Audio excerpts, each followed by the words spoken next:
Hello అండి, next collection చాలా మందికి ఫేవరెట్ కలెక్షన్ అండి.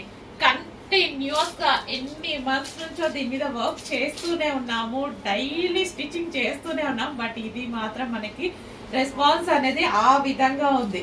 చాలా అంటే చాలా మంచి కలెక్షన్.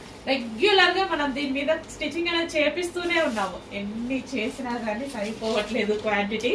సో మళ్ళీ మీకు ఒకసారి చూపిద్దామని తీసుకొచ్చాను అనమాట. వాళ్ళు ఆల్రెడీ అప్డేట్ చేస్తూనే ఉన్నారు. సో ఇది వచ్చేసి యోక్ పార్ట్ అండి. మన దగ్గర కస్టమైజేషన్ కలెక్షన్ అనమాట. మన దగ్గరే కస్టమైజేషన్ చేపించాము. సో ఇది యోక్ పార్ట్ మనకి వచ్చేసి కోట్, రిమూవబుల్ కోట్, 4 మిర్రర్ తో రిమూవబుల్ కోట్. అండ్ ఈ వైట్ అనేది మనకి క్రష్డ్ జార్జెట్. జార్జెట్ వచ్చేసి మనకి ఈ విధంగా క్రష్డ్ ప్యాటర్న్ లో ఉంటది. White and red combination. మంచి long frock, heavy long frock with మనకి కోట్ అన్నమాట. Full demanded collection. ఎవరికి వేసుకున్నా చాలా బాగుంటుంది.